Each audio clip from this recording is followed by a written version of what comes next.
A rumor didn't bring me to the window. It was a feeling, like the night brushing my sleeve and asking, "Did you see what the small lenses saw?" Across porches and rooftops, ordinary people lifted ordinary gear, and the sky answered with an extra beat of light.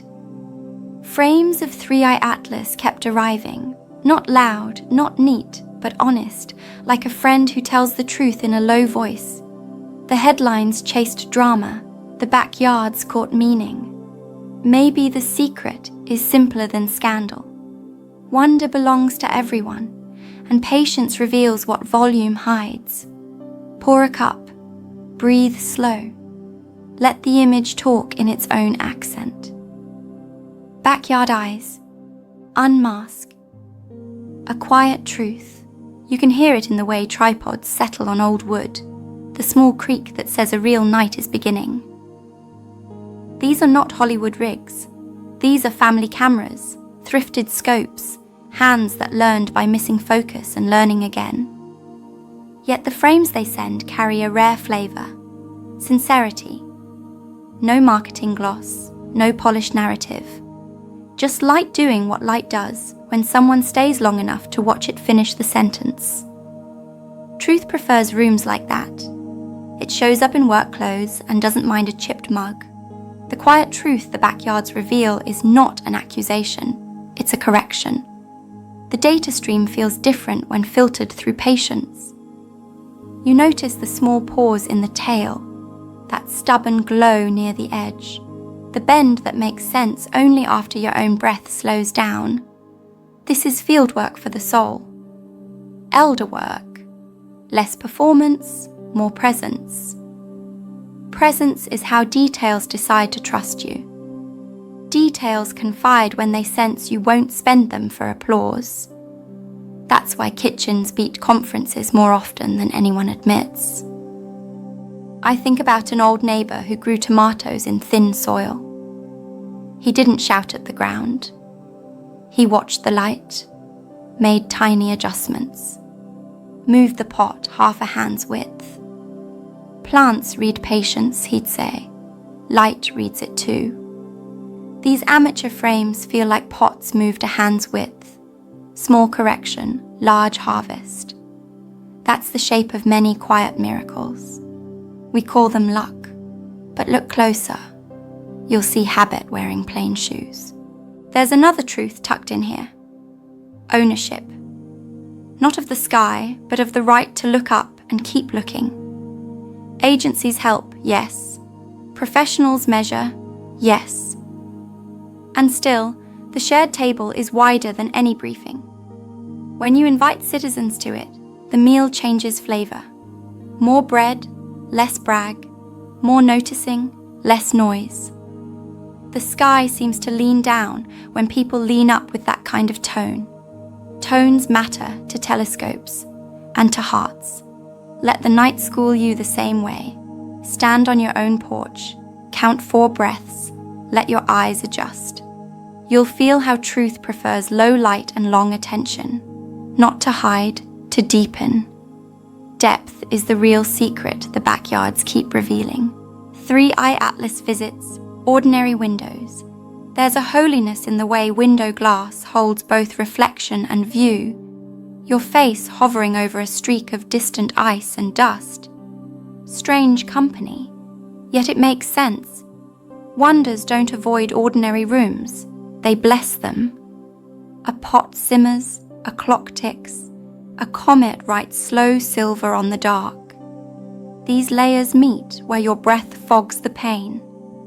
The meeting changes you more than the headline. Headlines pass, habits remain. Habits shaped by awe turn kitchens into quiet chapels. I love how the window turns you into a participant. You're not a spectator. You're part of the optical path. The room's dim lamp, the street's soft glow, the sky's deep field. They mix on your cornea, and the brain says, make space. Space arrives as a pause between thoughts. In that pause, a better sentence appears, the kind you'll be glad you said in the morning. Comets can't fix families, but they can tune the instrument that plays the next conversation. Tuning is half of music. We forget that till the violin squeals. Watching from a window also shortens the distance between cosmic and domestic.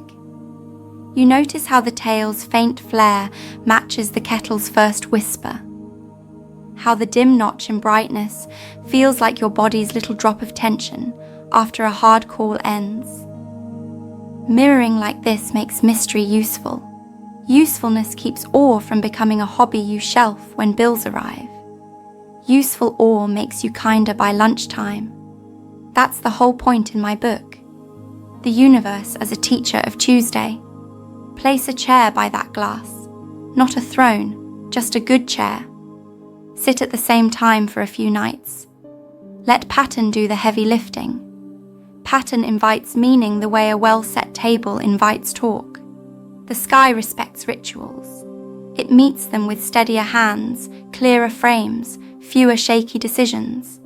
Shakes belong in blenders, not in souls. The window knows. It's watched generations practice this and call it by many names. Prayer, pause, sanity. Before you step away, touch the cool pane with 2 fingers. That small tap is a receipt. I showed up. Receipts teach the nervous system to trust your vows. Trusted vows begin to keep themselves. That's how ordinary windows become guardians of better days. Small lenses, wide human hearts. The lenses are small, but the circle around them is wide. Neighbours comparing notes, elders remembering maps of stars, kids asking why it glows like that right there. This shared gaze is not a chat room, it's a campfire made of pixels. People bring stories instead of sticks. The fire burns slower and longer. Slower fires cook better. They also make fewer sparks that burn holes in the dark. I'm grateful for that. We've patched enough holes this year. There's a humility in small gear that shapes behaviour. You don't demand the sky fit your scope. You fit your expectations to the night. That posture travels into how you speak to a tired clerk, into how you answer a message you'd rather avoid, into how you re-enter the room where your name was used lazily. You arrive with a little less heat, a little more light. That mix keeps conversations edible. Edible talk feeds families. Families fed make towns safer than curfews ever did. What these small lenses catch isn't only photons, it's permission. You may participate. You may notice. You may be the first to see this tiny thing from your street. Permission grows courage. Not the noisy kind. The kind that picks up the phone and apologizes without bargaining. The kind that sets a boundary with a steady voice. The kind that lets a good silence finish its sentence. Courage like that is contagious in all the right ways. Not viral. Cultural. Healing. And then there's the surprise of it, how a backyard can become a lab that returns you to your own house wiser than you left the couch.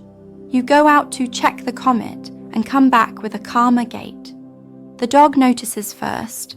Dogs read gait. After the dog, the child. After the child, the person who's been bracing around you for a month. Braces loosen. Rooms get roomier. No law passed. Just a lens, a look, a different heartbeat at the door. Let's carry that heartbeat forward. Ahead in this video, we'll step into the tender middle. How a paused glow can teach timing. How a bent tail trains balance. Why NASA's silence sometimes means a thoughtful pause and not a plot. And how citizen light turns into a shared table where science and spirit both eat well. We'll walk slowly, with warm hands, letting the weirdness become wisdom 1 small inch at a time. The glow pauses, where meaning lives. In the frames that moved me most, brightness doesn't behave like a race. It lingers. Not forever, just long enough to suggest that meaning prefers to gather before it pours. That pause is familiar. Think of the kettle just before the boil, the breath you take before an apology that matters, the way a friend's hand hangs in the air a second before it rests on your shoulder. The pause is where choice ripens. Ripe choices bruise less. They travel better through a day. I tried copying the comet in my own schedule. Let one good thing linger before spilling into the next. Finish the sentence and sit with it. Cup warm, eyes soft. The day changed temperature. Emails felt less like a hailstorm and more like weather I could dress for. Dressed right. Weather becomes scenery. Scenery is kinder than siege. The glow had taught me wardrobe, not fancy. Functional. Soul-sized pockets. Room for breath. Where does the glow pause in you? Right under the sternum, perhaps, where anxiety usually camps. Notice how it behaves when you refuse the old rush. It loosens. It warms. It introduces you to a different pace that costs fewer apologies. This is not laziness. It's precision. Precision in timing is how surgeons spare tissue and carpenters spare wood. Spare your people. Spare yourself. Let light teach you the calendar. Calendars rewrite futures more quietly than manifestos. They also hold you to your word. That's good for the spine. There's another angle here, mercy. Lingering light forgives latecomers. It gives the eye a second chance to catch what the first blink missed. Build that mercy into your habits. A second listen, a second attempt, a second haul, try that again, kindly this time. Mercy placed early prevents drama laterred. Drama attracts followers. Mercy builds families. Choose your economy. I've made my choice and my blood pressure approves. Set the image down and name one place in your day that deserves a deliberate pause. Write it on a small card. Put the card where your hand will meet it. When it works, nod to the glow. Let gratitude be brief and sincere. Brief sincerity is a fine fuel, a bend that feels like memory. The tail bends like a sentence that changed halfway through. You know that rhythm, started as certainty, ended as confession. Memory does that. It returns with edits, softer edges, deeper colours, fewer excuses. Watching that bend, I remembered moments that refused my tidy arc. Loss arriving on a good day. Joy arriving during a hard week. Life rarely keeps our choreography. The bend isn't mockery, it's a map. Walk slower here, keep your hands out, listen for the floor. I've learned to treat bends as training. Ankles learn, knees forgive, breath spreads its weight. Balanced like that, even old grief can be carried across uneven hours. The comet seems to practice this in public, and our cameras caught the rehearsal. Imagine if we treated our awkwardness with the same affection. You're learning, we might say to a wobble. Wobbles, praised, become steps. Steps repeated become gait. Gait becomes style. Style that keeps kindness intact under pressure is worth all the rehearsals. Memory loves to exaggerate straight lines. It was always this way. They never changed. Yet the truth in our bodies is more curved. A friend returned. A habit softened. A heart that swore it couldn't forgive found it was simply out of practice. Bends prove practice still works. That's hope with boots on. It can walk a long way before lunch. Elders trust that kind. We pack sandwiches and set out. Sky above, street below, pleasant company in the middle. Here's a practice. When a moment suddenly kinks, narrate it kindly. We turned here. Say it aloud. The ear believes faster than the ego. Then adjust tools, lower voice, longer breath, lighter grip. Tools tuned to the bend prevent splinters. Splinters turn trivial into tragic. We have better uses for our hours, like bread, like stories, like rest. Lay a finger on the printed curve and bless it, not magic, memory hygiene. You're telling the nervous system that bends are not betrayal. They're path. Paths deliver travellers. You are still a traveller. Arrival has many rooms. Most serve tea. What experts miss, wonder notices. Experts are necessary. They keep the scaffolding up. But scaffolding doesn't replace sky. Sometimes trained eyes skim past what unpaid wonder stops to greet. Not because the trained are careless, because deadlines crowd periphery. Wonder has looser margins. It notices shy light by habit. That habit is a public good. It keeps discovery democratic. It lets a rooftop in a small town add a footnote to a big telescope's paper. Footnotes change stories, quietly, permanently. I like to imagine a round table where both sit, the calibrated and the astonished. The exchange is best when nobody auditions. Professionals bring precision, amateurs bring patience, both bring snacks. Snack sharing is underrated in scientific progress. Sugar steadies tone. A steady tone keeps questions honest and answers humble. Humble answers live longer. They don't crack under unexpected weather. We've had plenty of that. Keep humility stocked beside the spare batteries. Wonder's edge is not gullibility, it's attention without pre-dismissal. You can say, "That's odd," and still measure. You can whisper, "What if," and still publish, "We don't yet know." The yet is vital. It keeps doors from slamming. Doorways are where light enters, furniture exits, and families avoid bruises. Good science and good living both honour doorways. We pause there. We listen there. We choose better there. This is why backyard frames matter. They train a population in the manners of inquiry, quiet setups, careful notes, comparing nights without rivalry. These are civic virtues that scale beyond astronomy. Town halls and dinner tables do better under their influence. Fewer speeches, more questions, shorter tempers, longer friendships. That's a fine trade for an evening under a cardigan with a thermos by your feet. Hold one odd detail in your palm and promise not to rush it into meaning or exile. Let it breathe a day. The right shelf appears. The right shelf saves clutter and cults. Shelves are spiritual technology. They hold what we are not ready to use. The room remains walkable. Walkable rooms host good lives. NASA silence, not a conspiracy, a pause. Silence from a large institution feels heavy.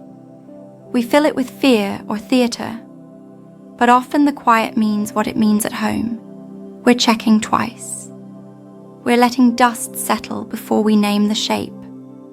That kind of pause is respectful. It protects data from our hunger for spectacle. It protects us from our own headlines. Respectful quiet is a cousin of wisdom. They sit close at meetings and don't interrupt. In my own house, the best decisions arrived after a pause that annoyed me. I wanted answers. The day wanted accuracy. Accuracy won. I slept better. The family did too. NASA's version of that pause may look chilly from far away. Up close, it's handrails and checklists. Checklists can feel boring until you've seen a room saved by one. Boredom is a small price to pay for not breaking what we're trying to understand. Let's treat the silence like a teacher. Count your breath, keep your tone kind, avoid selling unripe certainty. Unripe certainty is sour. It turns neighbours into juries. Juries tire. Tired communities make sloppy choices. Sloppy choices create long winters. We can shorten the season by favouring ripeness. Ripeness resists drama and feeds many. That's not poetry, that's pantry management. Households live on it, agencies too. Meanwhile, amateur frames keep coming. That's not a threat to the pros. It's a gift. The pause becomes a shared vigil instead of a void filled with rumour. Vigil is a sacred word for waiting together without theatrics. It suits us. It suits the sky. It suits this hour when patience is rarer than Wi-Fi. Rare goods must be guarded. We can each guard a little. Lamps on, voices low, attention steady. End this section with a simple courtesy extended to the unknown. Take your time. We'll still be here. The unknown relaxes under that sentence. Relaxed mysteries yield cleaner truths. Clean truths make better bread. Bread is why we gathered. Even in the stars, we are still human. Citizen light, shared cosmic table. Every rooftop image is a candle on a long table. The more candles, the warmer the hands that work there. Stories tasted, findings passed like bowls. Try this angle. We saw that flare at 2:10. The table doesn't erase expertise, it seasons it. Seasoning matters. You can cook with salt alone, but why would you? Shared light deepens flavour. People linger. Lingering grows trust. Trust makes the next night easier. Easiest is rare. Easier is gold. Tables also teach manners. Speak, listen, refill, pass. The old cycle. Science benefits from that choreography. So do families and towns. The sky becomes less of a stage and more of a neighbour we serve together. Serving together does something to the spine. It straightens without stiffening. You walk away taller and kinder, which is a wonderful combination in a world that often offers one at the expense of the other. Citizen light fights loneliness. The star field is large. A comment thread can feel cold, but a message that says, "Your frame helped me align mine," warms the room. Alignment is intimacy's quiet cousin. We don't need to share everything. We need to point the same direction now and then and say, "Yes, there." That "there" steadies wandering. Wandering is fine for poets, exhausting for parents. Alignment returns us to chores with better music in our steps. Invite someone new to the table. A teen with questions sharper than ours. An elder who once navigated by stars without GPS. A neighbour who thinks they're not smart enough for this talk. Smart enough is a gate that should stay open more often. Curiosity pays the cover charge. The rest we learn by pouring tea and telling the truth. Plenty of scientists were grown at tables like this. Plenty of peacemakers too. We need both for the long night. Light your own small candle, literal or not, and set it with the others. You'll be amazed how quickly a humble line of flames becomes guidance. Pilots look for lines like that. So do tired souls. Guide what you can. The sky will handle the rest. Your breath becomes the best instrument. All the gear is worthless if the hands shake. Breath steadies hands. Breath steadies sentences. Breath steadies choices. In for 4, hold for 4, out for 6. It's old, it's free, it works. I've watched an argument become a plan because someone remembered to exhale before the last sharp word. The comet doesn't care how we breathe. Our families do. Our futures do. Our equipment secretly does. Tripods love calm. So do teenagers. Odd that, or not. Breath also organizes attention. Scatter narrows when oxygen returns. You notice the edge instead of the echo. The actual glow, not your fear of missing it. FOMO is expensive. Presence is cheap. The return on presence compounds. Fewer mistakes, faster repairs, softer nights. Numbers like that will never trend, but they pay the mortgage of a decent life. That's the math I trust at this age. Link your breath to a cue you cannot miss. The kettle click, the door latch, the streetlight flick. 3 breaths each time. A body trained to answer cues will serve you during storms. Storms delete deliberation. Cues survive. People who built them sail better. Sailors still teach us everything. Trim, breathe, wave at the wave. Make it an ally. Waves rule regardless. Might as well coordinate. Let your breath become part of your storytelling too. Inhale before the hard truth. Exhale before the soft boundary. People can hear the difference. They hear whether your words are carried by air or pushed by fear. Air travels farther. Fear runs out of fuel and begs a refill. We have better uses for our fuel. Bread, bridges, lullabies. Choose your burn wisely. Close your eyes. Count one cycle. Notice the inch of space it opens behind your ribs. That inch is a lifesaver. Many have been pulled from storms by less. Keep it. Spend it on kinder timing. Let curiosity walk before certainty. Certainty has its day in court. Curiosity should lead the walk to the courthouse.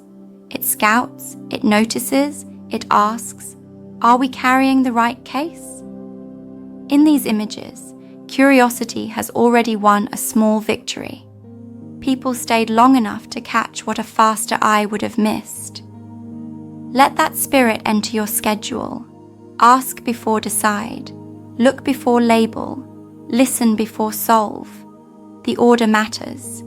It leaves fewer messes and builds truer agreements. I've watched certainty break a good hour because it insisted on finishing the script.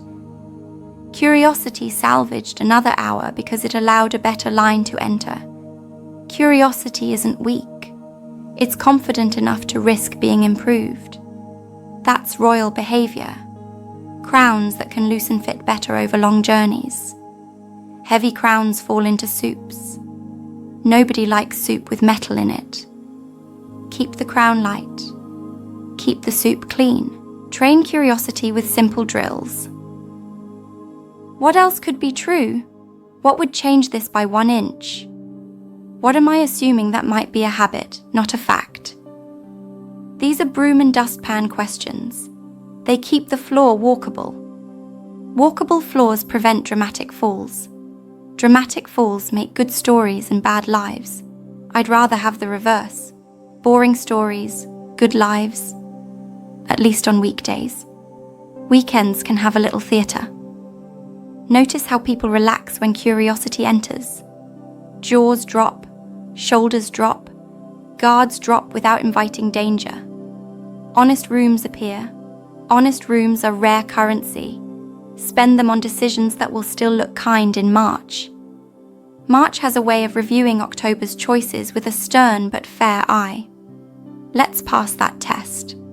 It saves spring for gardens instead of repairs. A single curious sentence to end. Show me what I don't see yet. Say it to the image, the person, the hour. Then hush your solutions long enough to hear the answer arrive on its own feet. Make room for gentle revelation. Revelation doesn't have to strike.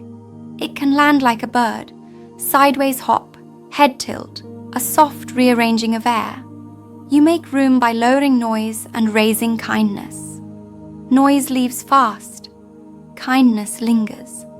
Linger is where light learns our names. In the comet frames, revelation shows us small differences repeated across nights. That repetition is how shy truths build confidence. I'll keep coming, they say, if you keep opening.